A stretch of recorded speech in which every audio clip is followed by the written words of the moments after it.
Hello everyone, good afternoon. इस video में एक बहुत ही इंपॉर्टेंट टॉपिक के बारे में बात करने वाला हूँ।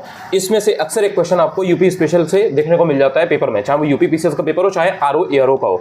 तो इसको आप 1 घंटे में तैयार कर लीजिएगा, ये आराम से हो जाएगा।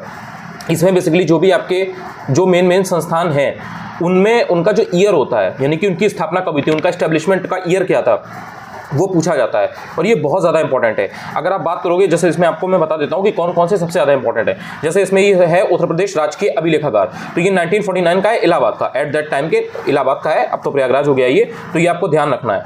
अब बाद में ये 1973 में यानी कि 1973 में इसको लखनऊ ट्रांसफर कर दिया गया था। तो ये उत्तर प्रदेश राजकीय अभिलेखागार याद रखिएगा, ये बहुत इंपॉर्टेंट है। उसके बाद में जैसे भातखंडे संगीत संस्थान है, इसको पूरा पढ़ लीजिएगा। मतलब इसमें आपको एक्जैक्टली ऐसे एक ईयर याद नहीं रखना है, इसमें 3-4 चीज़ें हैं तो याद रख लीजिएगा कि सबसे पहले इसका जो नाम था वो क्या था, मैरिज कॉलेज ऑफ म्यूजिक था 1926 में।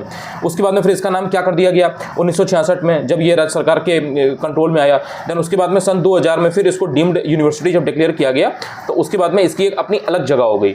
और फिर भातखंडे राज्य संस्कृत विश्वविद्यालय में इसको परिवर्तित कर दिया गया है जनवरी 2022 में। मतलब अगर आप लखनऊ या यूपी की अगर आप बात करोगे तो संगीत से संबंधित भातखंडे अपने आप में एक बहुत बड़ा इंस्टीट्यूट है, तो इसको आपको याद रखना है, काफी इंपॉर्टेंट है ये। उसके बाद में आपकी ललित कला अकेडमी आ जाता है, ये सब आर्ट एंड कल्चर से रिलेटेड है, तो ये भी बहुत इंपॉर्टेंट है। तो ये 1962 का है। यहाँ पर ध्यान रखिएगा, ये राज्य ललित कला अकादमी है, ये आपको एग्जैक्टली याद रखना है कि 1962 है। जब आप संगीत नाटक अकादमी की बात करोगे तो ये 1963 का है।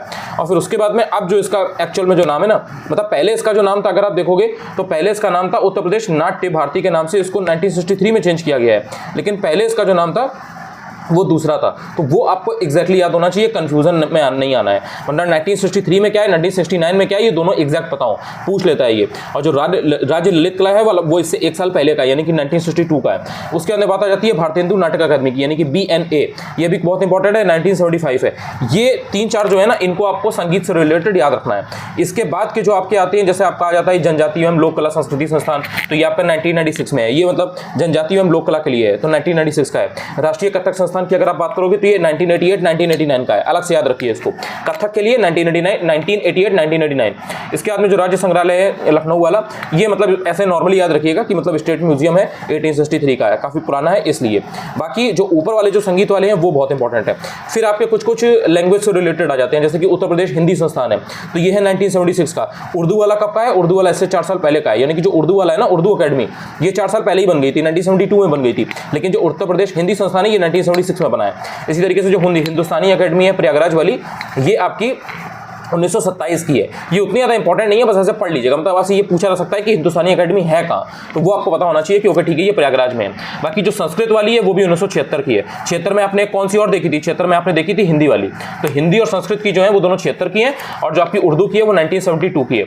इसके बाद आप बात करोगे सिंधी अकेडमी की, तो सिंधी अकेडमी 1996 की है। 1996 से आप याद कर सकते हो, ये जनजाति वाला, ये आपने देखा था ना जनजाति वाला, ये 1996 का था। तो इसी तरीके से ये आपका जो है सिंधी अकेडमी, ये 1996 का है। बाकी पंजाबी वगैरह इतनी इंपॉर्टेंट नहीं है, बस एक बार आपको पढ़ना है, लीजिए, वरना ये सब इतना इंपॉर्टेंट नहीं है। मेन आपके हिंदी है, उर्दू है और संस्कृत है, और बाकी जो ये जनजाति वाला है ये है। तो ये 4 का मैंने आपको बता ही दिया है, संगीत वाले मैंने आपको बता ही दिए थे।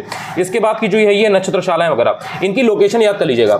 मतलब ये जो है ना आपका इंदिरा गांधी नक्षत्रशाला, ये आपका लखनऊ में पड़ता है। अब जो आपकी गोरखपुर वाली है उसका वीर बहादुर नाम है, जो आपकी रामपुर वाली है उसका आर्यभट्ट नाम है। तो बस ये आपको कौन कौन सी कहाँ पर है बस ये पता हो, बाकी तो उसके बारे में बहुत ज़्यादा इंपॉर्टेंट कुछ नहीं है, बेसिक नक्षत्रशाला है। 1 घंटे में ये ईयर आप इसके याद कर सकते हो, सॉरी, एंड 1 घंटे में याद करने के बाद में 1 से 1.5 घंटे में आप इसको पूरा रिवाइज कर सकते हो। उसके बाद में आपको इसको बहुत ज़्यादा खोल के देखने की और करने की जरूरत नहीं पड़ेगी। एक छोटे से पेज में आप इसका नोट्स बना सकते हो। एग्जाम के पहले आप इसको देख लोगे, हार्डली 10 मिनट लगेंगे और आपका ये पूरा जो चैप्टर है ना ये तैयार हो जाएगा। तो इसको अभी से तैयार कर रख लीजिए, बात के लिए ना रखिए।